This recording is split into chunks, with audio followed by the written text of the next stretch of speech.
આજની ધર્મકથા। આજે કથા લઈએ એક એવા મહાપુરુષની, એવા એક આચાર્ય ભગવંતની, કે જે આચાર્ય ભગવંત જીવનમાં પોતે પોતાના જબરદસ્ત ગુણોને ખીલવી અને આચાર્ય પદવી સુધીની, પ્રભાવક આચાર્ય સુધીની પદવી પામ્યા।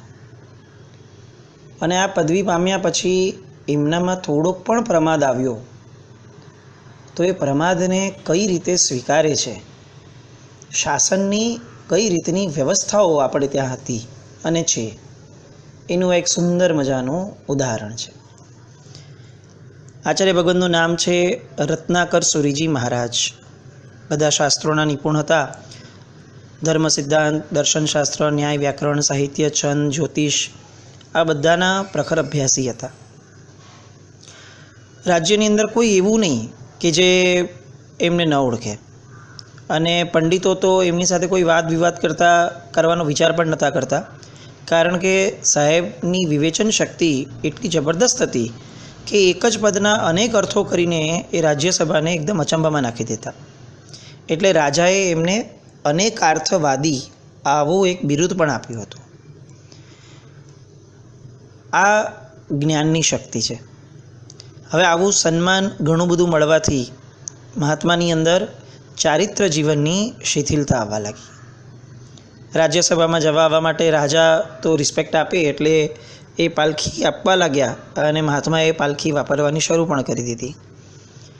સામંત રાજા આ બધા લોકોના ઘરે સુમધુર આહાર ને વસ્ત્ર વગેરે બનતું હતું, તો ગોચરી દ્વારા એ વસ્ત્ર વગેરે પણ એ ઓરવા અને વાપરવા લાગ્યા। એમને બિરુદાવલી સાથે સાથે રત્નનો એક દાબડો પણ આપ્યો હતો ભેટમાં રાજાએ, એ પણ એમણે એ પોતાની પાસે રાખ્યો હતો। આ બધું હતું બાહ્ય આચારમાં, પણ આ રત્નાકર સુરીજી મહારાજ એમના જીવનની અંદર માન્યતાની સ્પષ્ટતા હતી।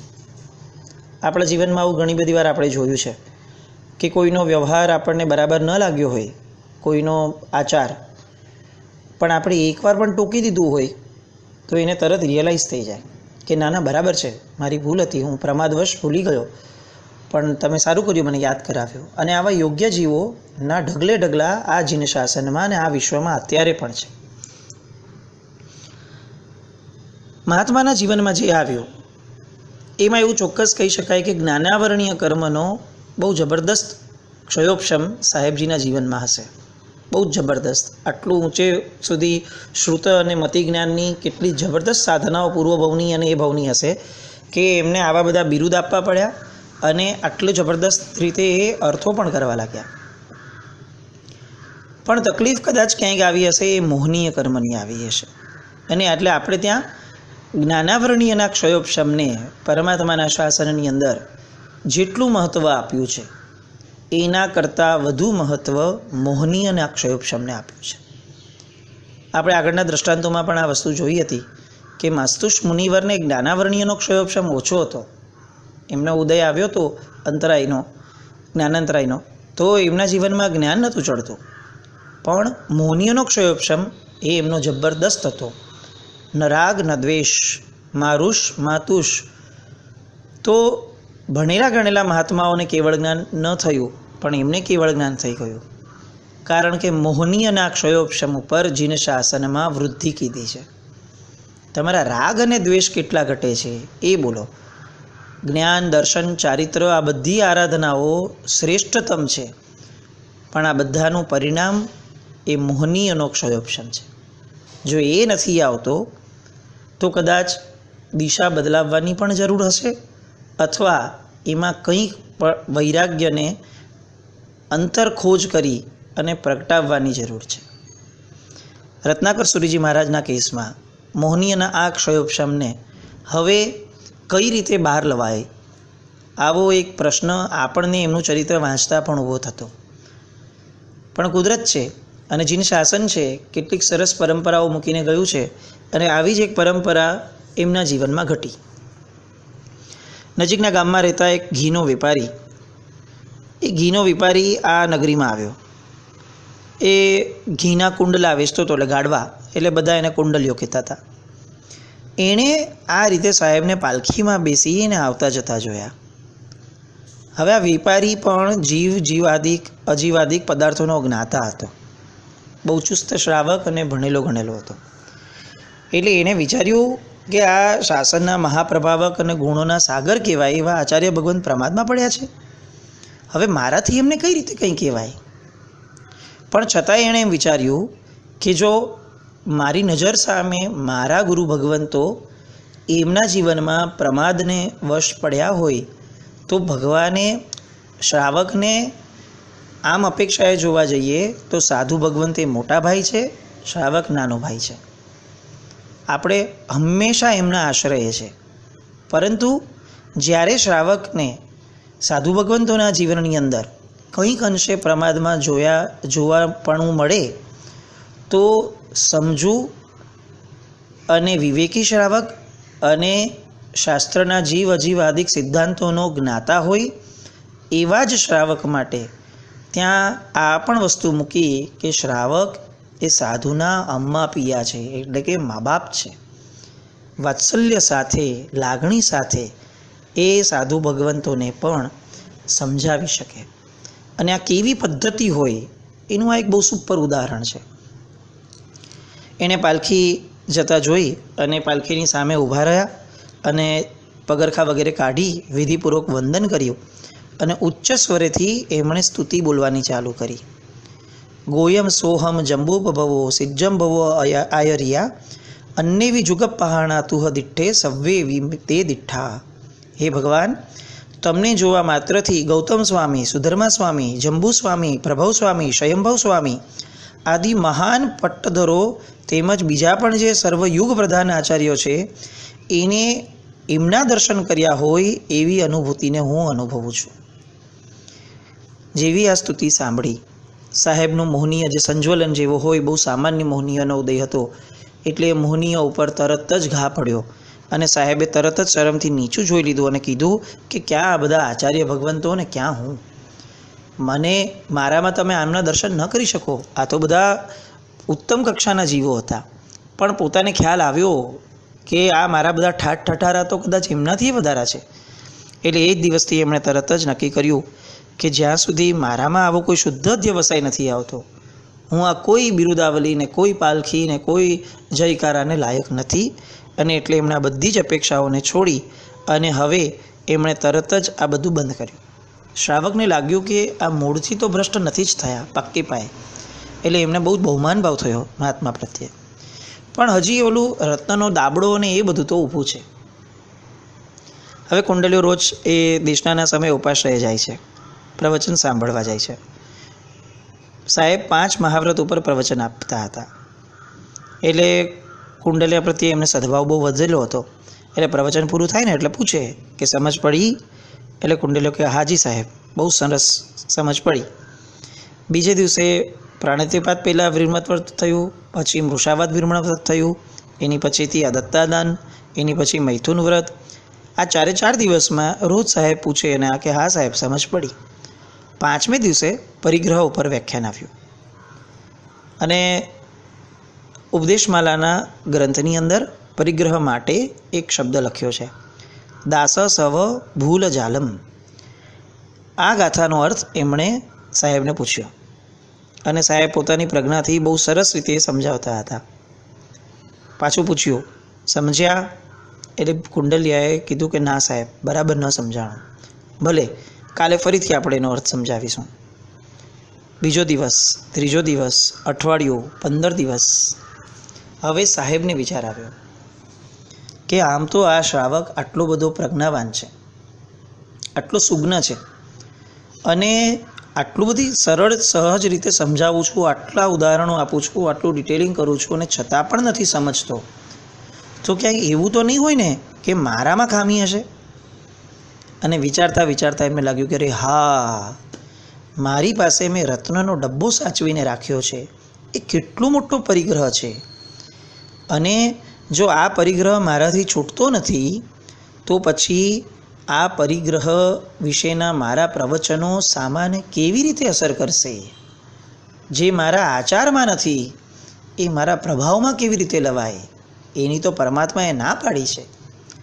અને તરત જ એમણે રત્નનો દાબડો બારીમાંથી બહાર ફેંકી દીધો.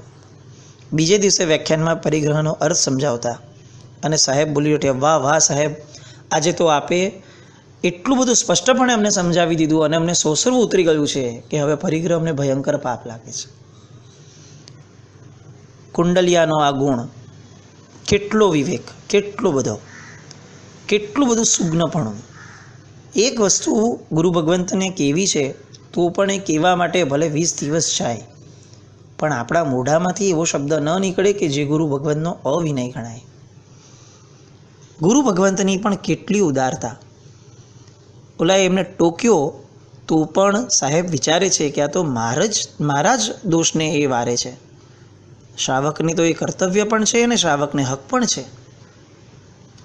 બંને બાજુએથી કેટલો જબરદસ્ત ઉદાત્ત સ્વભાવ, અને એના કારણે આજે આ આપણા જૈન શાસનને મંદિર છો મુક્તિ તણા માંગલ્ય ક્રીડાના પ્રભુ આવી રત્નાકર 25 જે મળી અને એની અંદર જે પશ્ચાતાપના ભાવોની ધારા ચલાવી છે સાહેબે, એ આ રત્નાકર સુરીજીની દેન આ વિશ્વને મળી.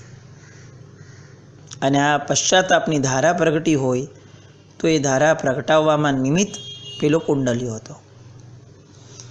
પરમાત્માનું શાસન કંઈક અલગ જ વ્યવસ્થાઓ લઈને આવ્યું હોય. હંમેશા પરમ દિવસે શાસન સ્થાપના દિવસ આવે છે. આપણી બધા માટે કદાચ એક સામાન્ય ઉત્સવ તરીકે આપણે એને ઉજવી પણ લેશું. લોકડાઉન છે છતાં પણ આપણે ઘણા બધા મેસેજીસ વગેરે ફરે છે અને આપણે ઘણી બધી રીતે એને ઉજવી લઈશું કે ભાઈ થાળી ડંકો વગાડીએ, શાસન ગીત ગાઈએ, શાસન ધ્વજ ફેરવીએ, મોઢું મીઠું કરાવડાવીએ, બધા લોકોને કહીએ કે જો આજે અમારો શાસનનો સ્થાપના દિવસ છે, જો આ ન થયું હોત તો અમને ભગવાન જ ન ઓળખાયા હોત, આ ન થયું હોત આજે તો અમારા જીવનમાં ધર્મ નામનું નાનકડું પણ બીજ ન વવાયું હોત. એટલે આજનો દિવસ તો આપણને કલ્યાણકો કરતાં પણ અપેક્ષાએ બહુ મોટો લાગશે. એ દિવસ બરાબર છે, બહુ આનંદનો વિષય છે. પણ શાસનને સાપેક્ષ, શાસનને વફાદાર છીએ એ ક્યારે ચેક કરશું? ખરી ઉજવણી એ ન કહેવાય કે જે ઉજવણીમાં આપણે પોતે વફાદારીપૂર્વક એને નિભાવીએ. મમ્મી પપ્પાની એનિવર્સરી છે અને બધાને આપણે ઇન્વિટેશન આપીને પાર્ટી આપીએ અને એ જ મમ્મી પપ્પાનું કહ્યું માનતા જ ન હોઈએ અને એમની વિરુદ્ધમાં પડતા હોઈએ તો આ પાર્ટીનો અર્થ શું? શાસન એટલે વ્યવસ્થા. પરમાત્મા પૂર્વથી ત્રીજા ભાવમાં પણ ક્યાંય એવું નથી વિચારતા કે સવિ જીવ કરું ધર્મ રસી. કારણ કે ધર્મ એ શાસન અંતર્ગત આવતો એક પાર્ટ માત્ર છે. આજે આપણે બધા ધર્મ અને ધર્મક્રિયાઓ એની માટે એટલા બધા આગ્રહી થઈ ગયા છીએ કે શાસન એ ક્યાં અને કેટલું છે એ આપણે વિચારતા પણ નથી. આપણે એક સિમ્પલ એક્ઝામ્પલ વિચારીએ તો લોકડાઉન એ ઉપરથી તંત્ર તરફથી, કેન્દ્ર શાસન તરફથી આવેલી એક આપણી માટેની બાધ્ય પ્રક્રિયા છે કે લોકડાઉનમાં રહેવાનું છે. હવે આપણે એ લોકડાઉનને ઘરમાં રહીને પાડવાનું છે, પણ આપણે વાર તહેવારે કંઈ પણ આવ્યું અને બહાર આટો મારવા ગયા, કારણ કે આટલા વર્ષની હેબિટ જ નથી ઘરમાં રહેવાની. બહાર જતા થયા એટલે કોરોનાના સ્કોપ વધ્યા, માર્જિન ઓફ એરર વધ્યું અને એના કારણે કોરોનાનો સ્પ્રેડ વધ્યો. હવે આપણે એમ કહેશું કે આ કોરોનાનો સ્પ્રેડ અટકાવવો હોય તો શું કરવું જોઈએ, કઈ દવા લેવી જોઈએ? તો ત્યારે શાસન, કેન્દ્ર શાસન એમ જ કહે છે કે દવા બવા બધું પછીનો વિષય છે. પહેલું એ નક્કી કરો કે જે તંત્ર, વ્યવસ્થા તંત્રએ નક્કી કર્યું છે એ પ્રમાણે ઘરે બેઠા રહો, કોરોના તમારા ઘરે નહીં આવે. બસ પરમાત્માનું શાસન જ્યારે સ્થપાય છે ત્યારે આ વિશ્વની અંદર આવી રીતનું એક વ્યવસ્થા તંત્ર સ્થપાય છે. આ બધી નાની નાની ક્રિયાઓ એ તો પછીનો ભાગ છે, પણ જો તમે તંત્રને પકડીને બેઠા છો તો તમારે ત્યાં રોગ નહીં આવે. આ ભાવમાં, ભવચક્રમાં બહુ નહીં ભમવું પડે, આવી ગેરંટી આ શાસન, આ વ્યવસ્થા તંત્ર આપણને આપે છે. પણ આપણો અહંકાર, આપણો સ્વચ્છંદ જો આપણને બધી જ વ્યવસ્થાઓથી ઉપર ગણતું હોય કે નહીં આવું બધું અમારે થોડી, અમારે કે દેરાસરમાં લાઈનમાં ઊભા રહેવાતું હશે, અમે કોણ? અમને આ કોઈ રૂલ નથી લાગતા. તમે બધું કહો પણ આવા બધા રૂલ બુલ કાંઈ નહીં, તો બધું બોલી રાખે. મહારાજ સાહેબ ભગવાને આટલા વર્ષ પહેલાં કીધું હતું, હવે પ્રેક્ટિકલી પોસિબલ જ ક્યાં છે? તો ભાઈ ધર્મ ક્રિયાઓ એ શાસન સાપેક્ષ નથી, તો એની કિંમત તો નથી. વિતરાગ સૂત્રની અંદર કલિકાલ સર્વજ્ઞ એક વાક્ય ગાથાઓમાં બહુ સ્પષ્ટપણે લખ્યું છે, આજ્ઞા રાધા વિરાધા ચ શિવાય ચ ભવાય ચ. મોક્ષ માર્ગ એટલે શું સાહેબ? તો એમ કહે છે કે આજ્ઞાની આરાધના એ મોક્ષ માર્ગ છે, અને આજ્ઞાની વિરાધના એ સંસારનો માર્ગ છે. આ છે શાસન. આપણે જે પણ કરીએ છીએ એ આપણી મતિ પ્રમાણેનું છે કે પરમાત્માની આજ્ઞા પ્રમાણેનું છે, એ ચેક નથી કર્યું તો એ ધર્મક્રિયાઓ એ શાસન સાપેક્ષ નથી, અને મોક્ષ શાસન આપશે. આ બહુ જ સમજવાની જરૂર છે. અમારે ગઈકાલે પણ કેએસવીમાં આ વાતો થતી હતી કે કેટલી હદ સુધીની આપણી બધાની સ્વચ્છંદતાઓ અત્યારે ફૂલી ફાલી છે કે આપણે ટાઈમમાં પાડવાનું, અંતરાયમાં કોઈ બેન હોય અને 4 દિવસ એને પાડવાની વાત આપણી સંસ્કૃતિમાં, આપણા ધર્મમાં અને આપણા શાસનમાં બહુ જ વ્યવસ્થિત લોજિકલી મૂકી છે. પણ એનો કેટલો બધો વિરોધ આજની સ્વચ્છંદતા આ સ્ત્રીઓમાં અને પુરુષોમાં જે વધી, એના કારણે એનો કેટલો બધો વિરોધ આ બુદ્ધિજીવીઓ કરતા હતા કે એમ થોડી હોતું હશે, 4 દિવસ થોડી આવી રીતે એકલી બેઠી રહે, શું કામ એને બંધાઈને રહેવાનું, સ્ત્રી તો સ્વતંત્ર હોવી જોઈએ, કેટલા બધા વિચારો. અને આપણે બધા એમાં ભરમાઈ ગયા અને મોહાઈ ગયા. આજે હું પૂછું છું કે કોઈને કોરોના થયું અને કોઈને કોરોના થયેલાના પરિવારવાળા એને અડ્યા હોય તો એને કોરોના હોય કે ન હોય, સીધું એને હોમ ક્વોરન્ટાઇન કરીએ છીએ કે નથી કરતા? તો જો અડ્યા હોય અને શક્યતા હોય તો પણ હોમ ક્વોરન્ટાઇન થવું એ જો કર્તવ્ય લાગે છે, કરવા જેવું લાગે છે, 15 દિવસ સુધી ક્વોરન્ટાઇન રહેવાનું એ ઉચિત લાગે છે, તો જ્યારે કોઈ સ્ત્રીની અંદર, પોતાના શરીરની અંદર બાયોલોજિકલી એનામાં કોઈ એક તકલીફ ઊભી થાય જ છે અને એને તો દરેક જણ સ્વીકારે છે કે થાય છે, અને એ 4 દિવસ માટે એ હોમ ક્વોરન્ટાઇન રહેશે, તો તમે વાંધો ક્યાં છે? કારણ કે હોમ ક્વોરન્ટાઇન રહેવું એ રોગનો શ્રેષ્ઠતમ ઇલાજ છે, રોગથી બચવાનો. એવું આજે કોરોનાએ આપણને શીખવાડ્યું, પણ ભગવાન આપણને શીખવાડીને વ્યવસ્થા તંત્રમાં ગયેલા આપણે કેમ ન શીખ્યા? આવી કેટલી બધી વિધિઓ. સાધુ સાધ્વી ભગવંતોથી 3.5 હાથનું અવગ્રહ રાખીને જ વંદન કરવાનું. સાધુ સાધ્વી ભગવાનને અડાય જ નહીં. આ વિધિ ક્યાં વહી ગઈ? કારણ વગર શ્રાવકો આવતા ગયા, સાહેબની નજીક બેસતા ગયા, વાતો કરતા ગયા. ક્યાં ગઈ આ વ્યવસ્થા? પરમાત્માનો અવગ્રહ. મુખકોશ બાંધ્યા વિના ગભારામાં પગ ન મુકાય. આજે માસ્ક પહેર્યા વિના આપણે બહાર નથી મૂકતા, એ ચાલશે, પણ મુખકોશ બાંધવાની વાત આવતી હતી તો આપણે એવું કહેતા હતા કે મને શ્વાસમાં થોડી તકલીફ થાય છે, અથવા હવે એ તો મારો મુખકોશ મોઢા સુધી રહેશે પણ નાક સુધી રાખવાની થોડી જરૂર હોય, કે માસ્ક ક્યાં પહેરીએ છીએ આપણે અત્યારે? આ વ્યવસ્થાઓનો વિરોધ સ્વચ્છંદથી જે ધર્મ કરીએ છીએ એ જો નહીં નીકળે તો આવા કેટલાય શાસન સ્થાપના દિવસો આપણે ઉજવશું. મને નથી લાગતું કે આપણે એને સાપેક્ષ થયા વગર ક્યારે પણ મોક્ષે જઈ શકશું. રાગ દ્વેષ વિરહિતતા આ શાસન છે. કોઈ પણ ધર્મ ક્રિયાનો છેલ્લો પરિણામ શું હોવું જોઈએ? તો રાગ અને દ્વેષનો ઘટાડો, રાગ અને દ્વેષની મંદતા. આ જ ધર્મનું મૂળ કીધું. અને આપણે ત્યાં સિદ્ધાંતો માટે, તિથિઓ માટે, સામાચારીઓ માટે, બધા માટે રાગ વધારો, દ્વેષ વધારો. શ્રાવકોમાં જે નિર્ણય ગુરુ ભગવંતોનો છે, ગીતાર્થ ગુરુ ભગવંતોનો છે, એ લોકોમાં વાદ વિવાદ શક્ય હોય, કારણ કે સામાચારીના ભેદ તો પરમાત્માના સમયથી ગણધર ભગવંતોમાં પણ સામાચારીના ભેદ તો સાંભળ્યા છે. એવું બની શકે? એમાં શું વાંધો છે? તું તારો ધર્મ કર, તું તારો યોગ સાચવ, હું મારો યોગ સાચવું છું, તું મારા પર આદર રાખ, હું તારા યોગ પર આદર રાખું, કરીશ હું મારા ગુરુએ જે મને કીધું એ, પણ તારા ગુરુએ તને જે કીધું છે એનો વિરોધ હું નહીં કરું. આ ઉદારતા ક્યાં ગઈ?